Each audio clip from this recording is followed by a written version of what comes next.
दर्शन news.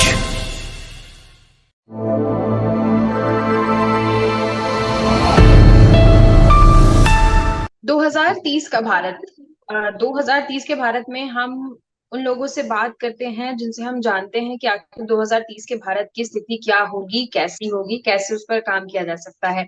3 प्रमुख बिंदु हमारे सामने रहते हैं हमेशा से, गरीबी, भुखमरी और शिक्षा। आज के हमारे जो मेहमान हमारे साथ सीधे उत्तर प्रदेश मुरादाबाद से जुड़ चुके हैं, एसटी हसन जी। मुरादाबाद से ये ताल्लुक रखते हैं, समाजवादी पार्टी से हैं और इनसे आज हम जानेंगे कि क्या इनके थॉट्स हैं 2030 के भारत को लेकर। क्या ये समझते हैं कि 2030 के भारत के जो लक्ष्य हैं वो प्राप्त हो पाएंगे या फिर नहीं। तो इसी के साथ एसटी हसन जी, सबसे पहला और बड़ा सवाल मेरा ये है आपसे कि क्या लगता है आपको, अगर सबसे पहले मैं मुरादाबाद की बात करूं तो मुरादाबाद में गरीबी की स्थिति क्या है, शिक्षा की स्थिति क्या है? क्या 2030 तक मुरादाबाद एक विकसित श्रेणी में आ जाएगा? क्योंकि अभी मुरादाबाद की स्थिति सही नहीं दिख रही। देखिए 2030 तक तो नहीं आ पाएगा और जिसमें जो कमियां हैं, हम्म। जिसमें खास तौर से जो पॉलिटिकल लोगों की इच्छा शक्ति बहुत कमजोर है। उधर हम्म। एडमिनिस्ट्रेशन ही सिर्फ अपना टाइम पास कर रहा है। विकास के लिए, यहाँ के रोजगार के लिए और यहाँ के एक्सपोर्ट के लिए कोई ऐसा खास काम नहीं हो पा रहा है। और जो भी काम, क्योंकि स्मार्ट सिटी में है, स्मार्ट सिटी में हाईवे भी 6 साल से ज्यादा हो गए, बहुत मामूली काम हुआ है स्मार्ट सिटी के ऊपर। तो जब तक इसकी रफ्तार नहीं बढ़ाई जाएगी और यहाँ के कारोबार को प्रोत्साहन नहीं दिया जाएगा, उस वक्त तक यहाँ का विकास बहुत ज्यादा संभव नहीं है। यानी कि मान के चलिए कि 2030 तक मुरादाबाद की स्थिति नहीं सुधरने वाली है। अगर मैं बात करूं शिक्षा की, तो क्या नजर आ रहा है मुरादाबाद में शिक्षा का स्तर कैसा है? कैसे सरकारी स्कूलों में कैसी गतिविधियां हो रही हैं और क्या सुधार किए जा सकते हैं जो कि अभी तक नहीं किए गए हैं या किसी का ध्यान उस तरफ नहीं गया है? देखिए, शिक्षा एक बहुत इंपॉर्टेंट सब्जेक्ट है और शिक्षा हमारी आने वाली नस्लों के लिए और देश के लिए बहुत जरूरी है। लेकिन बदकिस्मती है कि जो सरकारें हैं वो शिक्षा पे कम से कम ध्यान देती हैं। आज जो यहाँ के सरकारी स्कूलों की हालात हैं वो किसी से छुपे हुए नहीं है। कोई भी फैमिली अपने बच्चों को सरकारी स्कूल में पढ़ाना नहीं चाहती। प्राइवेट स्कूल के स्टैंडर्ड बहुत अच्छे हैं, लेकिन उसमें गरीब का बच्चा नहीं जा सकता। तो हालात आप देख ही रही हैं। शिक्षा पे जिस तरह से दिल्ली का मॉडल था, अगर वो अपनाया जाता तो हम समझते हैं कि यहाँ पे भी शिक्षा का बहुत बड़ा सुधार हो सकता था। सरकारी कॉलेजेस बहुत हैं, सब बातें हैं, लेकिन स्टैंडर्ड कुछ नहीं। 0% अटेंडेंस पे भी लोग इम्तहान देते हैं और 60% और 65% पे भी इम्तहान देते हैं। तो ऐसे क्या स्टैंडर्ड होगा शिक्षा में? तो सर, जैसा आपने बताया कि इस तरह की समस्याएं आ रही हैं, सरकारी स्कूल में लोग जाना नहीं चाहते, जो गरीब लोग हैं वो प्राइवेट स्कूल में जा नहीं पाते। तो जाहिर है कि सरकारी स्कूल्स को इस तरह से बनाना चाहिए कि आम जनता उन पर भरोसा कर पाए, लेकिन उसके बावजूद सरकारी स्कूल्स की वो स्थिति नहीं है। तो कहीं ना कहीं अगर देश शिक्षा में पीछे हो रहा है तो एक बड़ी वजह मान सकते हैं इसको कि सरकारी स्कूल्स कहीं ना कहीं लैक हो रहे हैं। तो क्या अपडेट होना चाहिए, क्या सुधार होना चाहिए, क्या समाधान होना चाहिए, क्योंकि बड़ी समस्या है।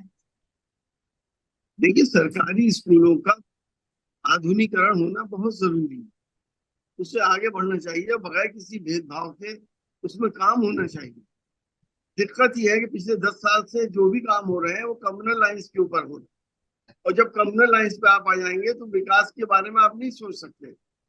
तो अगर शिक्षा का भी कम्युनलाइजेशन हो गया, सांप्रदायिकता उसमें घुस गई, ये इसका स्कूल, वो मेरा स्कूल, वो इस जगह का, वो उस जगह का, तो हम कैसे उसका विकास करेंगे? तो हमें तो सरकार को बहुत गंभीर होना पड़ेगा कि पूरी शिक्षा सिस्टम को एक निष्पक्ष तरीके से इसको बढ़ावा दें। तभी हमारा मुरादाबाद ही नहीं बल्कि हमारे प्रदेश और देश का विकास हो सकता है। और ईमानदारी से और अच्छी नीयत से करें तो हो सकता है। जितने भी करप्शन हैं उसके ऊपर लगाम लगे। जितना पैसा सरकार से आता है वो पूरा क्यों नहीं लगता? वहां पे टीचर्स आते हैं नहीं आते हैं, बच्चों की पढ़ाई होती है नहीं होती है, इसकी मॉनिटरिंग कहाँ होती है? तो इसकी मॉनिटरिंग होनी चाहिए। और जो रिजल्ट स्कूल दे रहे हैं उस पे भी स्कूल स्कूल के जिम्मेदारों से जवाब तलबी होनी चाहिए कि आपके रिजल्ट इतने खराब क्यों हुए, क्यों नहीं बच्चे आना चाहता। बिल्कुल। इस बार के चुनाव को अगर हम देखें तो रुचि वीरा जीत चुकी हैं और समाजवादी पार्टी से हैं। तो हम क्या उम्मीद कर सकते हैं कि जैसे शिक्षा के क्षेत्र में या हम डेवलपमेंट की अगर बात करें तो उधर पर कैसे समाजवादी पार्टी, क्योंकि हैं और आप भी समाजवादी पार्टी से ताल्लुक रखते हैं, तो मैं जानना चाह रही हूँ कि क्या चेंजेस आ सकते हैं शिक्षा की। जैसे आपने बात की कि बहुत महत्वपूर्ण होता है, शिक्षा बहुत बहुत महत्वपूर्ण पहलू है, तो अब कैसे इस पर काम किया जा सकता है? देखिए, एक सांसद के हाथ में तो कुछ भी नहीं होता। हम्म। वो शिक्षा का स्तर कैसे बढ़ा सकता है, ये सिर्फ सरकार के हाथ में होता है, अधिकारियों के हम्म। हाथ में होता है। जब हम्म। एक सांसद हर स्कूल में जाके अटेंडेंस नहीं देख सकता और ना ही हम्म। ये उसका अधिकार है। तो हम्म। यहाँ के जो भी अधिकारी लोग हैं, पीएसए हम्म। है या जो जेडी है, इन सब हम्म। लोगों को प्रेरित करना चाहिए, इनको इस बात के लिए तैयार करना चाहिए कि आपका स्टैंडर्ड, आपके इलाकों का स्टैंडर्ड हम्म। अच्छे से अच्छा हो, तभी आगे बढ़ सकते हैं। वो मैंने कहा ना, एक इच्छा शक्ति होनी चाहिए, इच्छा शक्ति तो हम्म। है नहीं। तो सर और जैसे सांसद जैसे चुने जाते हैं, चुनाव होते हैं, तो लोग तो इसीलिए चुनते हैं ना कि ये हमारे लिए काम करेंगे। आपने कहा कि एक सांसद के हाथ में कुछ भी नहीं होता है, लेकिन लोगों की उम्मीद तो सांसद से ही होती है ना। लोग तो वोट इसलिए दे देखिए, रहे हैं कि वो हमारे लिए काम करें। तो फिर अगर सांसद ही ऐसे पीछे हट जाएंगे तो फिर काम कौन करेगा? नहीं, सांसद का ये अधिकार नहीं है कि जाके किसी शिक्षक को सस्पेंड कर दे। नहीं, सांसद का ये सांसद का ये अधिकार नहीं है, अधिकार बिल्कुल नहीं मैं है। समझ रही हूँ। ये बिल्कुल, ये सांसद तो चीज मैं समझ जाके रही हूँ। सांसद तो जाके कह सकता है, जेडी से कह हम्म। सकता है, पीएसए से कह सकता है, यहाँ हम्म। के डीएम से कह सकता है। क्योंकि मुझे हम्म। याद है कि मेरे क्षेत्र के अंदर एक सरकारी स्कूल ऐसा था ठाकुरद्वारा में, बथुआ खेड़े का, कि जिसमें हम्म। टीचर्स बाहर आंगन में बच्चों को पढ़ाते थे, और उसकी इतनी जर्जर इमारत थी कि इनको हम्म। कब गिर जाए। मैंने हम्म। इन्फॉर्म किया, डीएम से बात करी, उन्होंने इसकी इंक्वायरी करी। इंक्वायरी में हम्म। उन्होंने बस सब बातें सच पाई, लेकिन आज तक वो स्कूल ऐसी खड़ा है, कोई करने वाला कौन है? कहाँ से? हम्म। यहाँ पे तो पैसा फालतू की चीजों में लगता है, शिक्षा पे कम से कम लगता है। और मैंने कहा ना, हम्म। इच्छा शक्ति होती तो वो भी चेंज होता। तो पूरा हम्म। हम्म। सिस्टम बदलने की जरूरत है। और इसमें अगर सांसदों को, विधायकों को जिम्मेदार बना दिया जाए, उनके हाथ में पावर दे दी जाए, तो सारे स्कूल टीचर भी सही हो जाएंगे और स्कूल भी सही हम्म। हो जाएंगे। बिल्कुल। मुरादाबाद से आप भी सांसद रह चुके हैं, उस वक्त क्या आप स्थिति बता सकते हैं? क्या सांसद बेवश हो जाते हैं क्या अधिकारियों के सामने काम नहीं करने के लिए? क्योंकि जैसा आपने कहा कि सांसद को पावर दे दी जाए, तो क्या अभी भी सांसदों के पास उतनी पावर नहीं है कि सिस्टम को सही कर दिया जाए? सांसद सिर्फ एडवाइस कर सकता है, और हम्म। सांसद दिशा की बैठक में सवाल कर सकता है। और हम्म। आपको मालूम है, अधिकारियों के पास तो हर चीज का जवाब होता ही है। हम्म। हम्म। वो तो इफ एंड बट करके अपना जवाब दे देते हैं। लेकिन अभी क्या हो रहा है, उसके लिए हम्म। सांसद के पास इतनी पावर तो हो कि पेनलाइज कर सके वो उन लोगों को जो शिक्षा के सिस्टम में गड़बड़ी कर रहे हैं। और साथ में सांसद के ऊपर भी अंकुश होना चाहिए कि वो इस पेनलाइज करने के चक्कर में कोई करप्शन ना करे। वो दोनों दोनों तरफ से भी आप देखिए ना। तो बिल्कुल। शिक्षा को सुधार के लिए बहुत सख्त जरूरत है। आज हमारे हम्म। देश का बजट जो पिछली बार आया था, वो उसमें हम्म। शिक्षा के बजट में कमी कर दी गई थी, हम्म। बड़ी बड़ी यूनिवर्सिटीज के बजट में कमी कर दी गई थी, हम्म। और वो भी कम्युनल लाइंस पे कर दी गई। ठीक है सर, तो सवाल मेरा ये था कि जैसे आपने बताया शिक्षा के क्षेत्र में कि काम करना बेहद आवश्यक है और बहुत जरूरी होता है। तो शिक्षा, जैसे अभी कुछ दिनों पहले ही ये खबर सामने आई थी मुरादाबाद से कि जो शिक्षा अधिकारी हैं वो बिल्कुल ढीले पड़े हुए हैं, वो काम नहीं करते नजर आ रहे हैं, ना ही शिक्षकों को कोई निर्देश मिल रहा है। शिक्षक मन चाहे तरीके से स्कूलों में जा रहे हैं, आ रहे हैं। यानी कि शिक्षा की अगर ऐसी व्यवस्था वहां पर इतनी चरमराई हुई दिख रही है, तो फिर आने वाले में जब हम 2030 के लक्ष्यों की बात कर रहे हैं, उसकी प्राप्ति आप भी कह रहे हैं नहीं हो पाएगी, तो फिर मुरादाबाद को हम कहाँ देखें 2030 में? देखिए, जब शिक्षा में ही हम पिछड़ जाएंगे तो जाहिर है हम सारे क्षेत्रों में पिछड़ जाएंगे। बिल्कुल। तो हर देश के लिए रक्षा के बाद शिक्षा को महत्व देना चाहिए था, लेकिन हमारी सरकारें नहीं देती उसको महत्व। व्यवसायीकरण हो गया शिक्षा का, उसको प्रोत्साहन मिलता है। जितने भी प्राइवेट कॉलेज यूनिवर्सिटीज हैं बहुत अच्छे रन कर रहे हैं, लेकिन गरीब आदमी के लिए सरकारी स्कूल बिल्कुल बेकार है और उनमें कोई स्टैंडर्ड भी नहीं है, ना ही उनके बच्चे किसी कॉम्पिटिशन्स में आते हैं। तो ये काम तो सरकार का है, जो सरकार के पदों पर बैठे हैं, मंत्री बैठे हैं, महज शिक्षा मंत्री हैं, चीफ मिनिस्टर साहब हैं, उनको इस बात पर ध्यान देना चाहिए। जिस तरह से और कामों में वो ध्यान देते हैं, उसी तरह से शिक्षा को भी प्रायोरिटी पे रख के काम करना चाहिए। बिल्कुल ठीक है। मेरा एक और सवाल सर कि जैसे मुरादाबाद से आप पहले सांसद रह चुके हैं, अब यहाँ पर बात ये उठ रही है कि जैसे हमने माइनॉरिटीज की, अगर हम देश की बात करें जिसमें मुस्लिम आते हैं, सिख आते हैं, जैन आते हैं, अक्सर आपने देखा होगा और डेटा भी सामने आया है कि जो मुस्लिम समुदाय है उसमें शिक्षा की स्थिति बहुत गंभीर है। देखिए, वो तो बहुत बड़ा चैप्टर है। हमने जितना सड़कों के अंदर सुधार करा, पथ प्रकाश के लिए सुधार करा, हमने यहाँ पे बहुत सी स्कीम्स को आगे आगे बढ़ाने की पूरी कोशिश करी, और सरकार की तरफ से जो हमने प्रधानमंत्री फंड से काम कराए हैं, बड़ी बड़ी सड़कें बनवाई हैं, तकरीबन 100 किलोमीटर की सड़कें हम लोगों ने बनाई है। तो ये तो इंफ्रास्ट्रक्चर है बस। भुखमरी सर, शिक्षा, गरीबी और भुखमरी, इन तीनों के क्षेत्र में आपने क्या काम किया, ये जानना चाहते हैं। ठीक है सर, क्या आपने बताया, मैं मानती हूँ, शिक्षा के लिए आपने क्या किया? देखिए, मैंने आपको कहा नहीं कि जहां जहां कमी आई उसको हमने उजागर करा। जैसे अभी मैंने उदाहरण दिया आपको एक स्कूल के जिसकी जर्जर इमारत है, लेकिन हम सिर्फ कह ही तो सकते हैं। डीएम से कहा हमने, उन्होंने इंक्वायरी करा ली, उनकी आपकी बात सही है, इसे दोबारा बनवाएंगे। अब उसको भी साल भर हो गया, अभी तक तो कुछ बनाया नहीं। तो ये चीजें तो शिक्षा के महत्व ही नहीं है जब इनके दिमाग में, चाहे वो अधिकारी हो चाहे वो और कोई हो, तो ये कैसे आगे बढ़ाएंगे इन सब चीजों को? हम तो कह ही सकते हैं, हमारे पास कोई ऐसा पावर है, ऐसा डंडा थोड़ी है कि नहीं भाई आपको इस टाइम तक ये काम कर देना है। हम नहीं कह सकते इस बात, ना हमारे पास वो पावर है। तो फिर जनता किस लिए चुन रही है सर? मैं ये जानना चाह रही हूँ, सांसदों को क्यों चुन रही है फिर जनता? तो क्या जनता इसलिए चुनती है हम स्कूल बनवा दें? जनता के लिए सर काम किया जनता जाए, काम करना होगा तभी जनता चुनेगी ना। जनता इसलिए चुनती है कि उनके साथ अन्याय ना हो। जनता इसलिए चुनती है कि जो थानों के अंदर उनके साथ ज्यादती हो रही है या उनके साथ कहीं कोई अन्याय हो रहा है, तो हमारा सांसद हमारा साथ देगा। वो काम डेली के होते हैं, वो सारे काम होते हैं। शिक्षा के क्षेत्र में कोशिश की गई, सड़क परिवहन के क्षेत्र में पूरी कोशिश की गई। पथ प्रकाश नहीं है, गाँवों में लाइटें नहीं है, अंधेरों में लोग क्या क्या करते हैं, लोगों की चोरी है, रहजनी है, क्या क्या होता है, उसके लिए कोशिश की गई।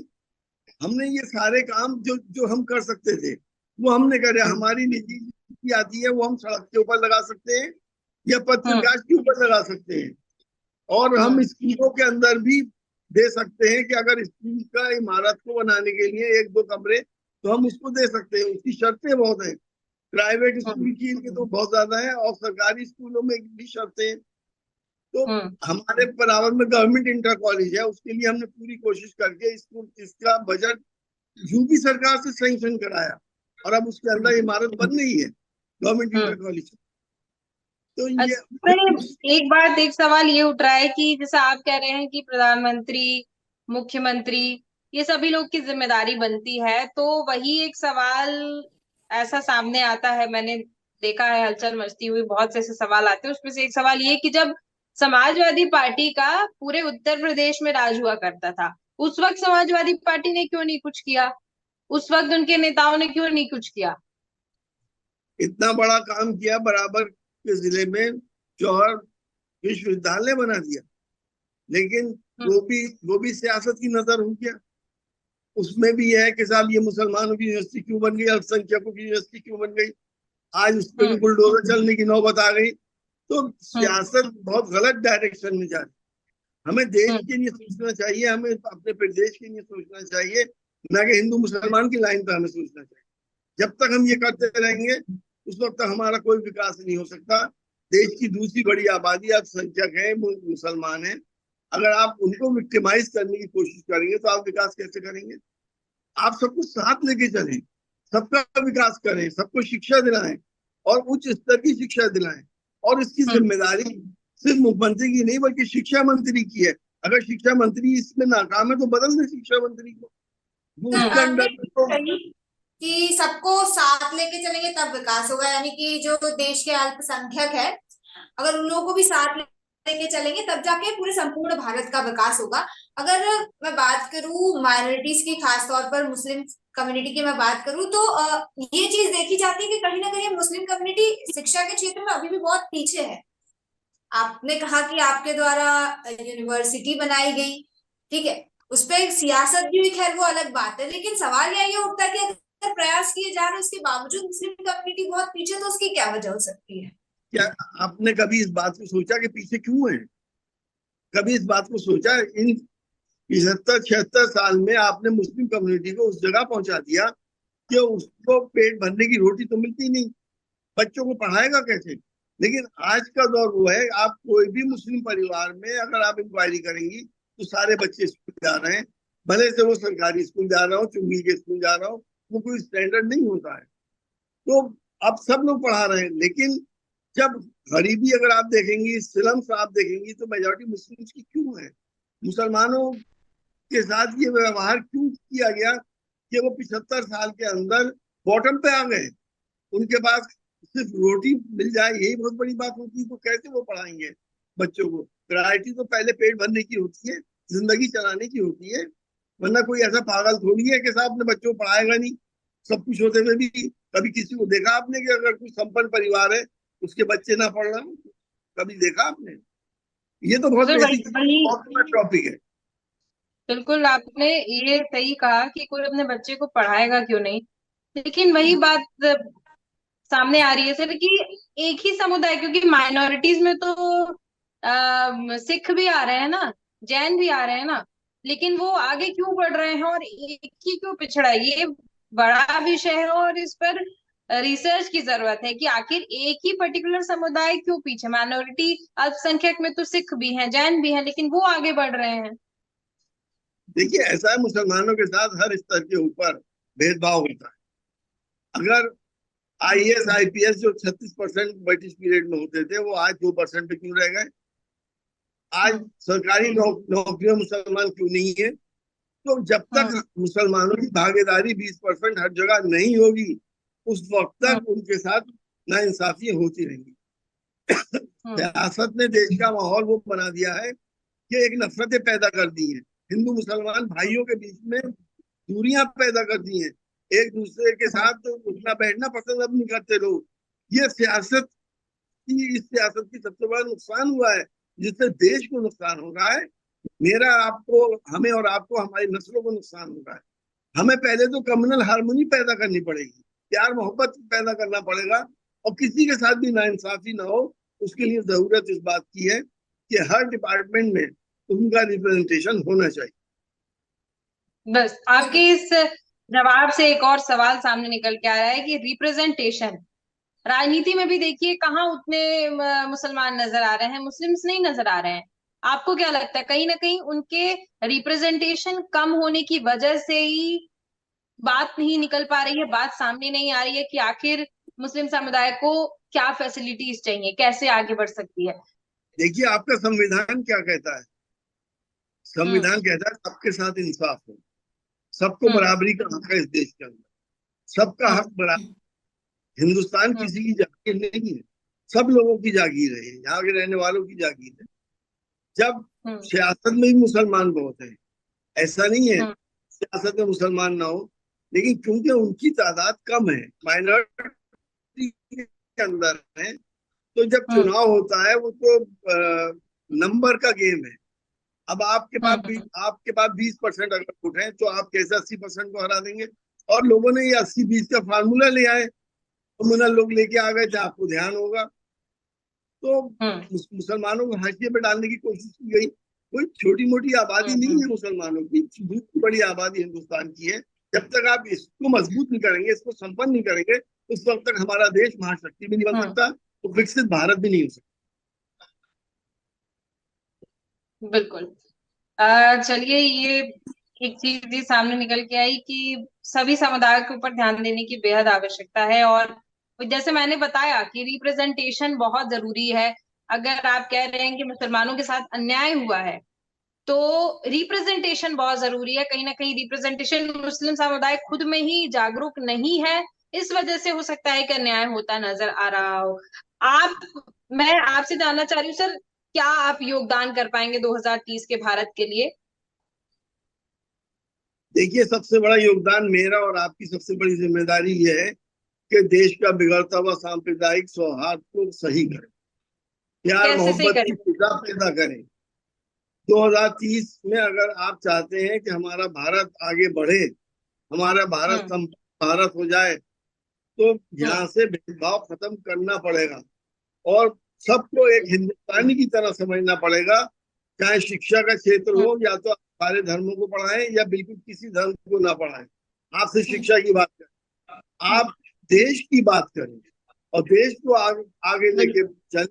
धर्म हमारे घर का मामला है, हमारे पर्सनल व्यूज है, हमारी पर्सनल आस्थाएं हैं, ना हम किसी पे थोप सकते हैं, ना थोपी जा सकती है।